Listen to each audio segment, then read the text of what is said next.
Hey folks, it's Ben. We're here with a barnyard crawl because this is the latest acquisition of the fleet. Fortunately, car number 16. It's a 2006 Chevy HHR. We recently bought it at auction, and if you remember the cold snap of 2024, we bought it just before then. So this is actually the second time we've actually had it running. HHRs are new to us, but Cobalt is a known technology, all that fun sort of thing. So I think it'll work out great. We'll take a quick tour on the outside here, and then we'll talk about this, and I'll be flashing option codes across the back here. This is, I believe it to be a 2LT model. So it says LT on the back because there were two levels of LT. But it also has a cool graphics package, which we'll talk about in a little bit here too with the flames there. It comes with 17-inch wheels, which is the tip off to the 2LT, because I don't think it was even available on the 1LT models. GM badging on the door. It is all black with the chrome mirrors, and they are power remote mirrors on both sides. It's got the shark fin antenna for the radio you see there. An aftermarket touch is the vent visors that you see here. You can't see it in this video, but it does have a bit of hail damage upon the hood and the roof, but it's fairly minor and honestly doesn't really affect the awesomeness of the car. The stripes are not dealer added, they are aftermarket factory added. So the bunch of these go off to a vendor, they get added, and then they get sent to dealers. So it is what they call the GFX package, and there's some emblems on that I'll show you a little bit later. It's got really tint windows in the back that you see there, and the chrome door handles. It does come with a roof rack as well. A lot of the higher end options, but not everything. It doesn't have the running boards. It actually has just the plain boards, which honestly, it's an aesthetic I can totally live with. Those are not the polished ones, they're just the aluminum wheels. The thing I love about the HHR is the taillights are pretty cool. They're actually in the panel there, and they're just round, and you actually service them from the inside. We'll talk about that in a little bit. HHR does say LT. Also back here it has the GFX, which is the graphics that's put on there. Limited edition for whatever that's worth. Rear wiper, rear window defrost back here as well. Our new license plate, cute little bumperettes. Still has auction numbering written on it. Like I said, we haven't really touched it because it's been so cold. The mud flaps may or may not be aftermarket, so that's cool. The fuel cap is here. It's got a 16.1 gallon tank. You press in and it kind of pops out, and that lets you get it. Everything's kind of lazy because of the cold, it seems, though. More dark tint glass you see there. The rims will need some washing. Drum brakes in the rear. I think they all had drum brakes in the rear. Chrome mirrors, door handles again. It's in really nice shape. There is some rust around the back lip that you would see here and on the other side as well, but we'll deal with that. What are you pointing at? Oh, that this is broken? Yes. Hail damage also took this out, so we'll be in them. Don't know if we're gonna keep them or just replace this one. Figure out how much they cost and if we like the aesthetic or not. Probably could use a nice polish on the headlights as well. We'll get into the power barn at the end. Let's go ahead and take a look at the inside of this thing, because it's really cool on the inside.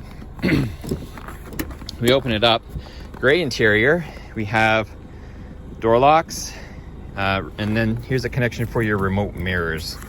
And then we do have the power lumbar, which is right there, and your power seats, which are right here. It has HHR mats. I don't know if those are factory or not. Those are the factory ones, so it's double. Yay for double, right? Okay, so the thing about you got to get used to the HHR is that there is definitely a layer of glass that you see, right?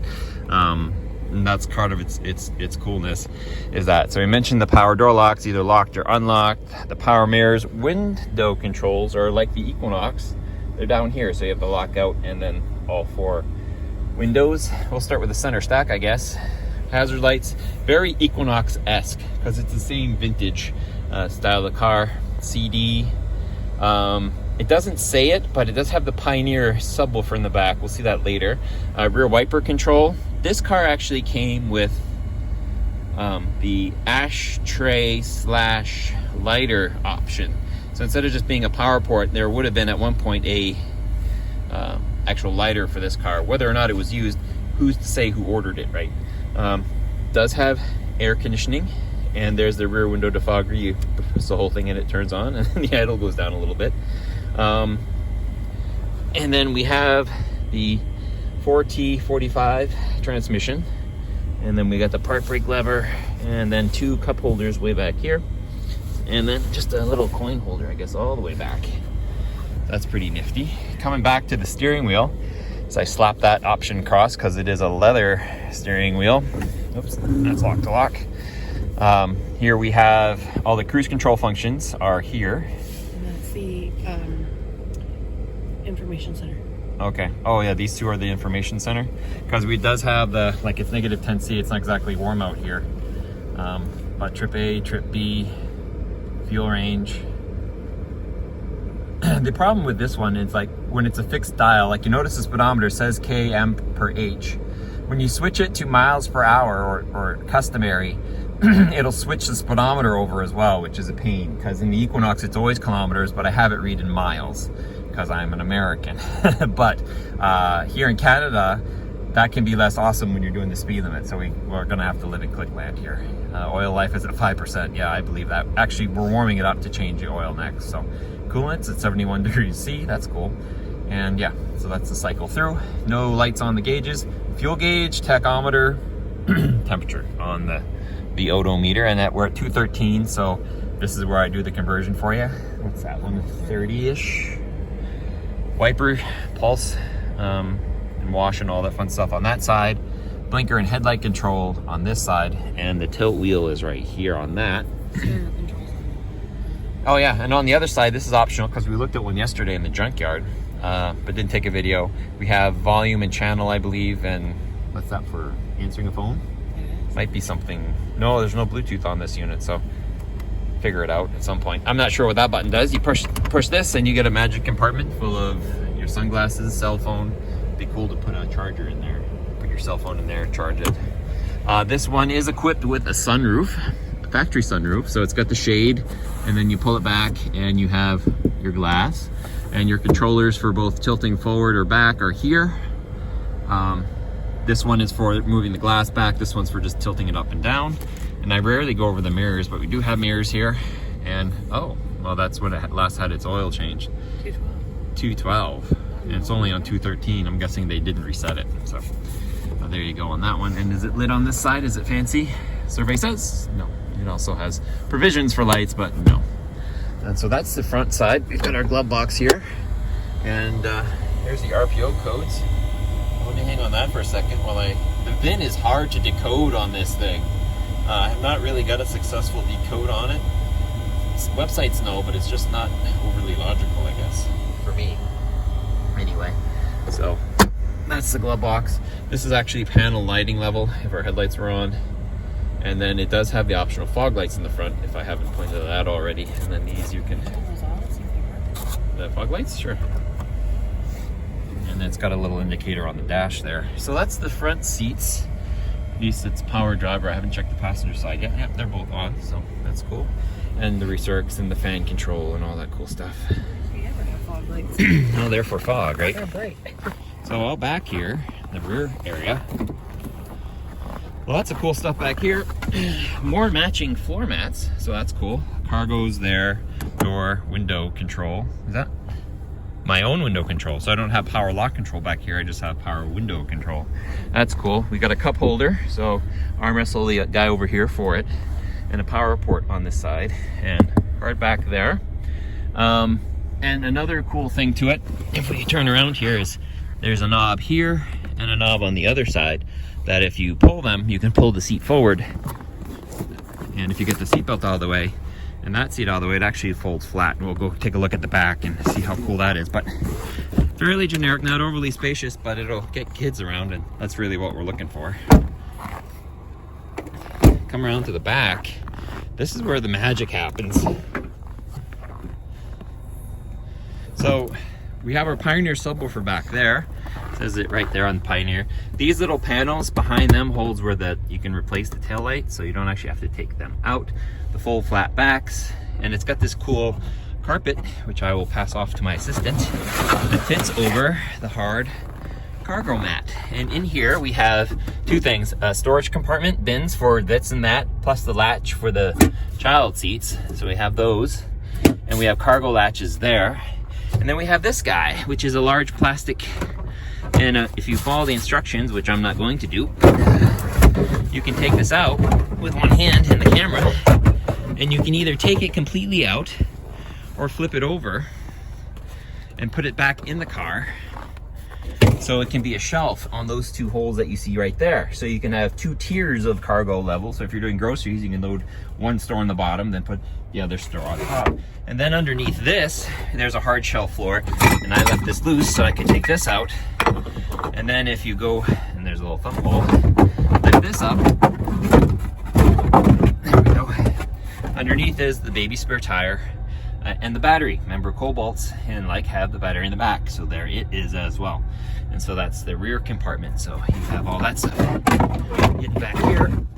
This needs a good cleaning. You can see by the sides, there's just a little bit of somebody lived in it, and that's fine, right? It's a car. You're supposed to use them and stuff, but we will go through and do a super detail on this thing so it is like brand new. And then let me flip this around, put it back in. But I usually take the garage and hang it around really a bunch. There, you get it in the holes, it falls in. And then the carpet actually fits in the grooves on the side there. So I have the assistant help. It locks in, and that way it's not wiggling around, and now it's just a regular cargo floor. So that's pretty cool too. Handle here to help pull your door down. And this is a magical panel. See how you could actually take it out? There's a lever you can push that will release the door. So if your battery's dead, you can't get to it, right? This is an electric latch. But if you crawl in and around and over, you can actually open this, pop it manually so you can get to your battery. Tail lamps, Chevy emblem. So pretty neat find. We bought it at auction. I could do the typical YouTube lie, only 3,600 bucks. But really that's the price we bid on it. By the time you get buyer's fees and taxes and things like that here in Alberta, we were more towards 4 grand. So pretty neat car. I think it's pretty cool looking. We already bought 16-inch wheels, aluminums, off a Malibu, which should have the same bolt pattern. We're gonna have snow tires mounted on these. These have proven to be fairly poor in snow, so we'll ixnay those.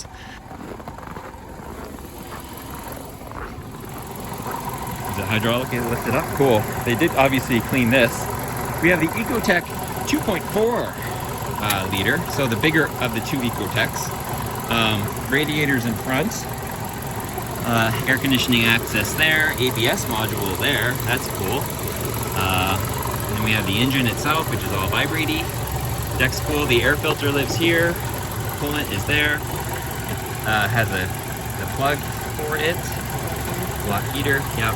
Windshield washer fluid. Struts are right up, like they crammed this puppy in there. And then this, whatever that is. So fairly high tech, very clean. But we're about to change the oil on it because I don't care when it was changed. I want to know when it was done and with what. So I'll go ahead and do that now. So if you have any questions on this car, feel free to ask or comments. Thank you for watching. Another one for the fleet. Do this video for the kids, grandkids, whoever, for prosperity's sake. And we'll see you next time. I'll leave you with 20 seconds of idling, I guess. Yeah, sure. There'll be more videos on this. We'll do a lot of DIYs. We're about to change our oil, shoot a video for that sort of thing. I got an air filter for it, cabin air filter for it, transmission filter for it. We'll figure out how to do that with the plugs. There's no stick. You gotta undo some plugs.